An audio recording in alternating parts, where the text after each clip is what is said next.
кое-кое снял, думал трубу. А что, телевизор дело? Алматының Арбаты қосын алып. 5 минут батпайық көшеміз. Сен жүк көрейік. Арбат деген естіген? Сіз арбайт деп жазып қойып. Арбайт айттық па? Мына несі күшті көп. Татудан подскажи мне. Мраморный. А, не, гранит. Жүргіншілердің несі ғой. Қыдырып жүретіндердің. Көктөбе былай қарай кішкене анау 25 этажға.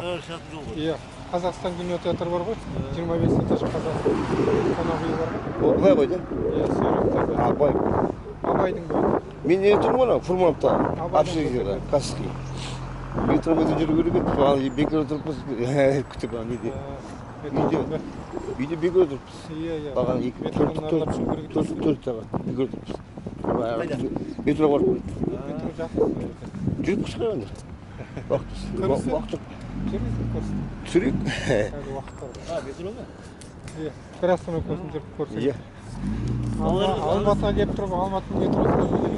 Жоқ, мен жүргенмін, бірақ қай заман бір. Негізі балалар қанда 10 жыл бұрын ғой деймін. Ол кезде блогер емеспін, камера жоқ. Жай жүріп өткенде. Арбат мынау де. Арбат осы. Бұрынғы қандай көше болсын да? Жібек жол ғой енді, бұрында Арбат болып есептелген ғой. Жоқ, бұрын бақ көше болған жаңа. Бұрын қата қалай еді? Бульвар ма? Мына аэровокзал ғой мына. Ескі аэровокзал. Есінде, иә, бұл. Қазір сотовый телефон сататын не болып кетті ғой. Но біздің кезде болған мына аэровокзал. Үшінен бере салдым. Шайтан таяқтан түсеміз ба? Серпіп балды, шайтан таяқ.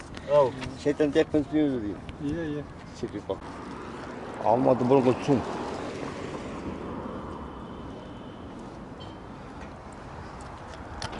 Olmadı o. Şu an.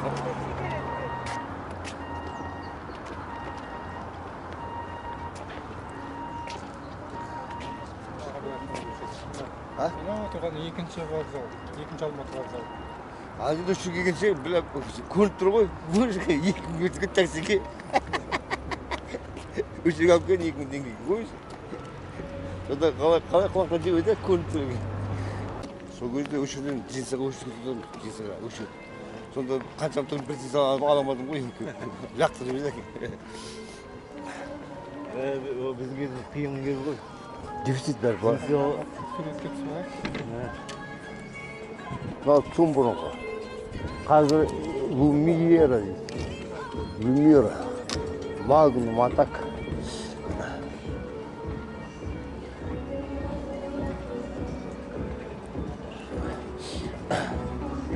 Мына фонтандары істемейді.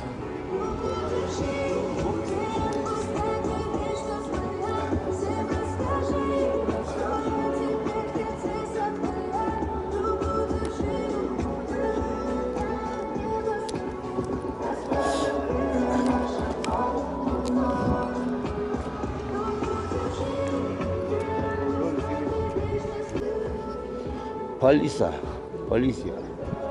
Тирол.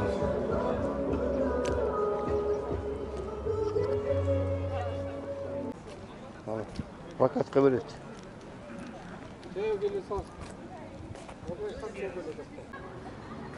It's about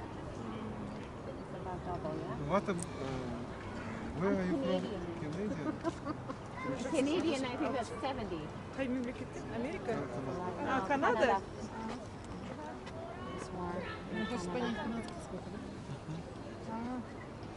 Тәңір It's about Тәңір темесі ма? Кема тәңір ма? It's only 92. Only 92. I will think, okay? Kanadadan gelip aldı. She's ready for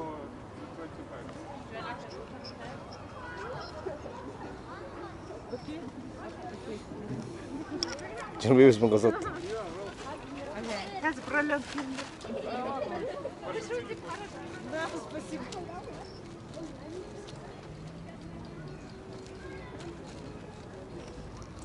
25 bin kazandı. Unca payda. Тіл майданы. Құдайға шүкір. Құдайға шүкір. Жақсы. Қош келдіңіздер Алматыға. Rahmet, gelip kaldık. кішкене сөйлесің. Тыңмайдан хабарым жоқ, енді өздерің айтыңдар. Күні сағат 12-де паркта шығады. Кәдімгі осы Қазақстанға арналған қазақ тіліне қолдап митинг болады. Вот я понимаю. А мында болмай ма, егер рұқсат бермесе, мен одиночный пикетке шығамын. Одиночный пикетке егерде білмеймін, оған қамап қойса, енді егерде бәрін призывать етсем, тағы незаконный митингке сол өзім шығам, негізі оған жауапқа тартпау. Бірақ бізде тартады, негізі адвокатқа дайындалды, 3 суткіге дайындалды. Соң шығып нетем, енді біреулерге мүлдем жасамай, жай пресс-конференция жасады. Доскошын шақыр, тағы біреулер шақырымдады, телевидение шақыр, пресс-конференция өткізді. Сендер мұрагер. Мен мынау митингке қатысты, ақ жол қол жинап жатыр ғой. Конституцияның 2-ші бабын алып тастау. Оны орыс тілін сен алып тастасаң да, одан ештеңе өзгермейді. Сен қазір мемлекеттік қазақ тілінде жазылу керек, осы бар заңды орындалмай жатырсыңдар, бүкіл билікпен қосылады. Енді сен келесіңде бүкіл халықты алдап, біз қол жинап, одан ештеңе шықпайды. Сен қазір бар да, егер де сен Алаш партияның мұрагері болсаң, сен самолеттен ұшып жүрсің, бар да аэропортта қазақша талап етші, талап ете алмайсың. Онда сен қалай, сен қызық патриот, сен қызық қазақ тілінен қызық көреседі екенсің. Соны айтып едім, сен бүйтіп жатсың, сендердікі дұрыс емес. Қолдаса, Руза апамды қысып жатыр. Біз енді Марғұланды жауып тастады, аузын заң бойынша 2 айға сөйлетпей қойды. Ол осы тілге қатысты митингқа шыққанда. Оғыз Доған бауырымызды білесіздер, КМБ келіп аузын жауып тастады. Енді Руза апама ДВД-дан келді, Павлодардан, оны да аузын жауып жатыр. Павлодардан, тіл жанашыры. Бітті, бүкіл қазақ тілін. Енді сіз егерде Алаш партияның мұрагері болсаңыз, ақ жол барып айтпайсыз ба депутаттарға, неге қысымды тоқтатыңдар, генеральный прокурор. Олар ешқандай қазақ тілін қорғау және талап ету қылмыс емес қой. Егерде билік ақ жол партиясы, сонда сендер өздерің қазақ тіліне қарсы болып тұрсыңдар ма, соған жауап беріңізші десем. Ана жерде сен кімсің, маңқа, біз қазақ тіліне мынандай жұмыс істедік, андай. Білмеймін қай жерінде. Жарайды, онда дебатыға шығайық. Ол кісі кім? Ол ақ жол партиясының көмекшісі Перваш. Перваш. Азат Перваш. Қазыбек Иса. Оны енді көбісі күшті, неткенде анау қазақ үні деген газет жазады, нетеді. Негізі маған тіл жанашырлар ұрсады, неге онымен араздасып қалдым. Мен айтам, араздасқан жоқ. Конкурент болған шығыз онда. Конкурент. Мен айтам, мен айттым аға, егерде. Сосын ол кісі 2 ай бұрын маған сөз берді. Вот мен айтам, дебаты керек. Ашық дебаты керек. Дебатыда генеральный прокурор болу керек, антикоррупционный комитет, Нұр Отан болу керек, сосын біз тіл майданы. Ақ жол, енді сіз ақ жолсыз, ақ жолдың площадкасында кездесейік. Сосын айттым, вот болды, түсіндім, организую, бәрі қолымда, анауында. 1 ай өтті, звондаймын. Аға, не болды? Ой, мен санаторийда емделіп жатырмын. Жарайды, енді ашық группа болды, WhatsApp-та, министерство. Сонда жаздым, айтқан сөз енді. Айтқан сөз атылғаны оқ, сіз айттыңыз, генеральный. Енді неге соны орындамайсыз? Айда әкелсін, сен маңқа қайдан шықтың, біз қазақ тілін бұлай қорғадық, алай қорғадық, сөйттік, бүйттік, сонда сен қайда болдың, сен қайда келмедің. Мен айтам, менде сендерде секілді партияда ақша жоқ. Мен қарапайым жаяу келем, анау бір қазақты келіп кемсітсе, барам автобуспен, соны қорғайым, прокурорды шақыртам, резонанс жасайым, генеральный прокуратураға жазам. Бұл үлкен сел болып кетті, бүкіл Қазақстан қосылды. Біз сол тірлік кәдімгі өздерді айтып жатыр анау желтоқсаншылар. 30 жылда жасамаған жұмысты тіл майдан осы 1 жылда кәдімгі бәрі оянып, бар қазақ тілінде талап етіп жатыр. Енді олар осы тіл майданға нетіп комиссия құрды. Мен айтам, ақ жол партия, сендер қайда болдыңдар, неге комиссия құрмадыңдар? Айда, бұл біздің еңбегіміз. Сен қыр анау дүкенге барып шулата бересің. Бұл аға қойшы, ұрыспай ақ қойыншы. Енді қазір мен анау республиканский мониторинг группадан шығарып тастап. Мен айтам, жарайды, енді анда сол группадағы звондайды да, қақа не болды? Өзім шыққан жоқ, мен өзім шыққан жоқ, мен шығарып жүрдім. Мен шындықты айтқан көбісі көтере алмайды, ауыр ғой. Мен айтам, ол кісімен мен ұрысқан жоқ, өзі сөз диалоговый площадка берем деді. Прокуратура, Нұр Отан, Тіл майданы, Ақ жол. Айтқан сөзінде тұрмады, болды мен ағасы. Мен сізді за язык не тянул. Айттыңыз, орындаған жоқсыз. Қыр. Бөтен әңгімелерге әкете бересіз, Бұдан не пайда? Сосын бұл мониторинг группадан не пайда? Егер де ішінде генеральный прокурор. Иә, ішіне дос ағамызды қосыпсыздар, белгілі тіл жанашырлар, сосын тіл майдан тактикасын қолданып жатыр да, бүкіл халыққа үндеу жасап, сосын оларды магазинге мен айтам, біз бұл этапты өтіп кеттік. Болды, көріп жатыр, ол нәтижесін онша беріп жатқан жоқ. Резонанс тудырады, қазақтарды оятады, бірақ сонымен қалады. Бізге енді прокурормен сөйлесу керек. Прокурорлар өйткені жауапқа тартуға қорқады. 75-ші баппен келеді, протокол жазуға қорқады. Жазбаймыз дейді, 30 жылда жазылмады. Мен неге заңда жазылып тұр, жауапқа тарту керек. Сверху команда дана жауапқа тартпау керек. Болды, и тартпайды. Онда егерде сол комиссияның ішінде прокурор болмаса, біз қыр, дөңгелек стол, әңгіме, о проблеманы шешпейді.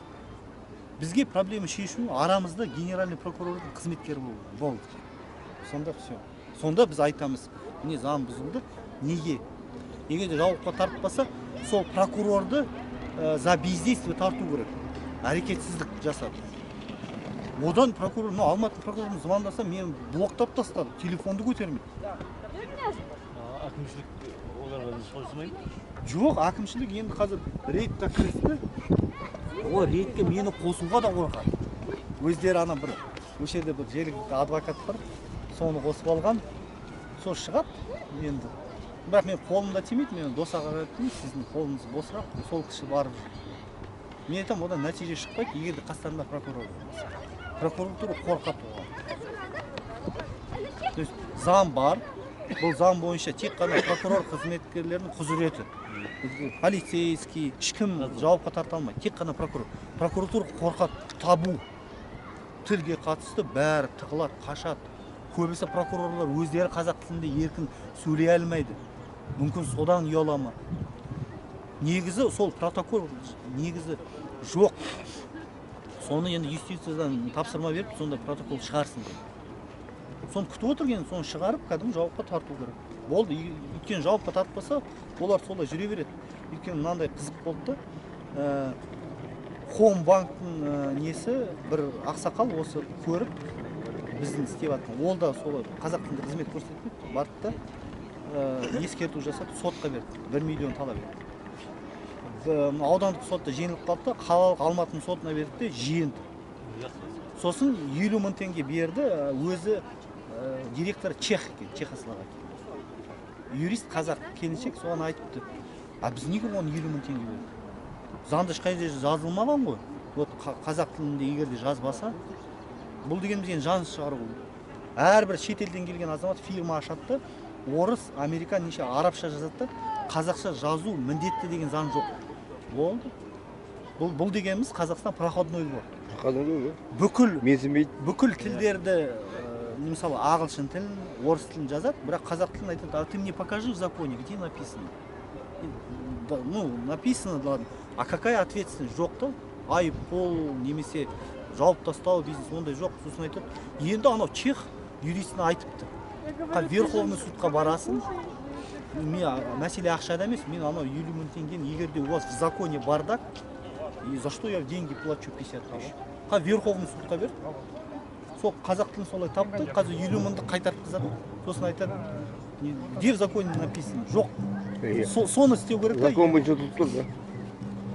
Қысқасы, солай енді білмей не істейміз. Енді оны адамдарды қарамта кімдер бар екен нетейік. Мен былай олардың былай айтпайды. Брадан, извини. Өзің қуат ана дос көшіп алған жандардан видео түсірген жексің ба? Иә. Онда жақсы. Көрген ма? Видеоларын көрген ма? Тамаша да. Соны нетіп, енді сол тактика нелерді көшті да, билік. Мен айтам, бұл өтіп кеткен этап. Біз бұны көрдік, неттік, біз резонанс, халықты ояту үшін. Бірақ жауапқа тарта алмаймыз. Ешқандай механизм жоқ. Сол механизм жасау керек. Енді әрине осы мен сөздерімді алып, механизм шығарамыз деп айтасыңдар. Сосын мен соны қосты ғой, негізі себепкер сен болдың деп айтты өзі министр. Енді мен кірдім, неттім, тіл жанашырлар қос. Енді мен шығарып тастадым. Мен айтам, жарайды, істей беріңдер. Біз бірақ өз жолымызда жүре береміз. Тоқтамаймыз. Саған бір мықты заңгер керек. Мықты заңгер бар. Бұлай заңгер болғанда, білмеймін, адвокаттардың өздері кейбіреулері совет сұрайды. Мен айтам, мынау осы Алматының адвокаты 1 жыл бұрын сот болғанда, олар Абзал Құспанға звондаған, Абзал Құспан айтқан, осылай Қуатқа бардым. Сонда бір юридический конторға көмектестім. Бардым. Адвокаттар. Сонда адвокаттардың өзі системадан шыққан. Мен айтам, апелляция қай тілде болды? Қазақ тілде. Онда қазақша сөйлей бердім. Сонда адвокат судья кореянка, мүмкін орысша сөйлей берді. Мен айтам, онда мен неге шақырдым? Сәлемет. Жақсы. Ана күні қашып кетіп ұят болып қалды. Қарындастарым ғой.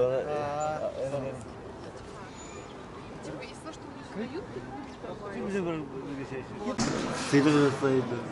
Оның мысалы, ол сыйлық не? Балаларын апарып мысалы, сол туыстарымдан бірлігі, сендерге тартып жатқан естер болды. Анау, жылқы мінезі қалыппыз ғой. Анау алыстан осқырынып тұрады мысалы. Мысалы, сені де мысалы мен неге танимын екен, қазақтық қанымыз бар да. Мына Ерекеңде мысалы, былтырғы сайлау кезінде мысалы, енді өзің білесің, мен жалғыз қап түтіп жеп қойғанда бүкіл республика бойынша түтіп жеді ғой. Сол кезде мына жалғыз қасында ғана Ерекең. Екеуміз құрдаспыз. Блогер. Мен сайлауда жолмен жауып қойып, кембі жауып, мен сонда екінші ана председатель комиссияны ұрлап бара жатыр ғой. Ұстап алдым. Аға, тұра тұрыңыз. Артынан жүгіріп бара жатырмын. 2 сотрудник ана қолымнан теуіп телефонды алып мен қалып бардым. Несінен беліне ставим пистолет. Аға, пистолетті тартып алдым. Жібер дейді. Мынау не жиналыс.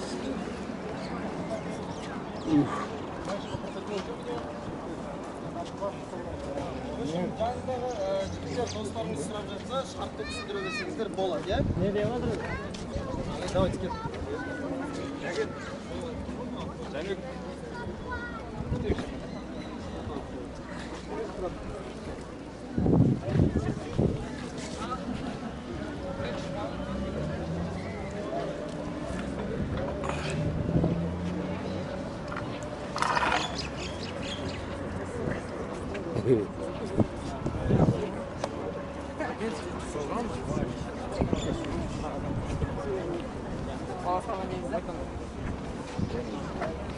Болды?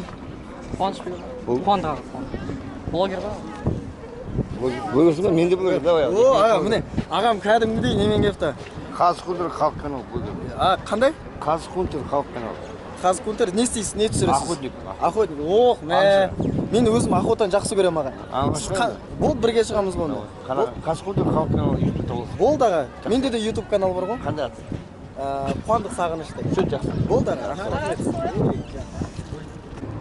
Крутой блогер тайсың ба? Қуандық Сағындық дейді. Крутой блогер тұр, ақта. Қуандық Сағындық дейді. Жігіттер жаңа Қуандық Сағындық сол ма? тайсың ба? Ой, естуім бар не? Сол мен де танымаймын, жаңа таздым. Ақта. Мен де блогермін.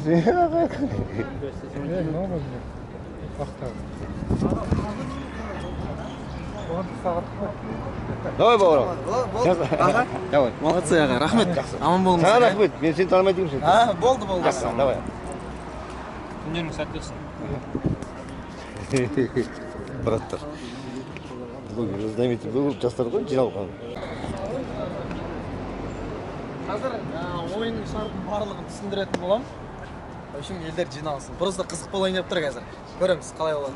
Ар жақ түсіріп жіберсең. Ар жақтан жиналып отыр елдің барлығы.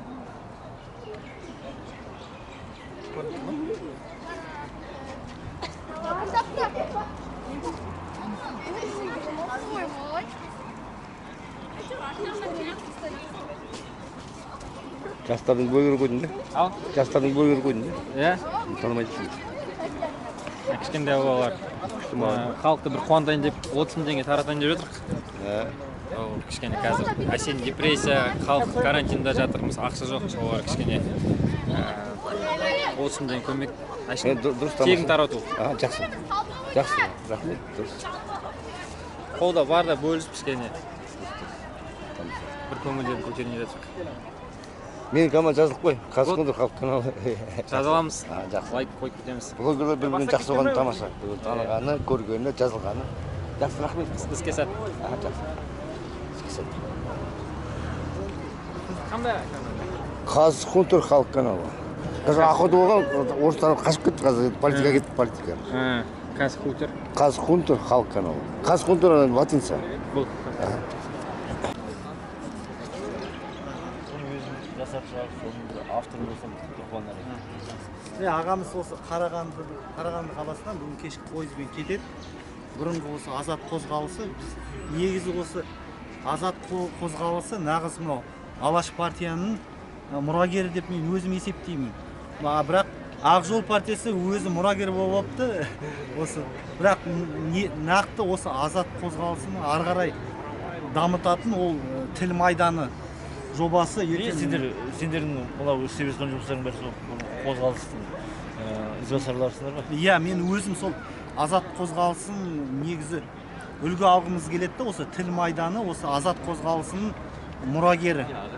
Солай болғымыз келеді. Қазақ патриоты болу керек болу. Былайша айтқанда бүкіл жастарды мемлекетшіл болуға шақырады.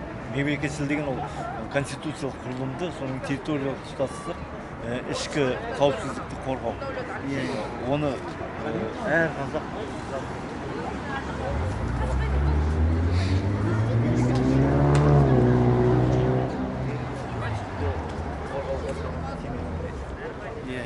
сондықтан сен мынау істеп жүрген жұмысыңа мен жеміс тілеймін. Рахмет аға. Тараздан Таразды берсең.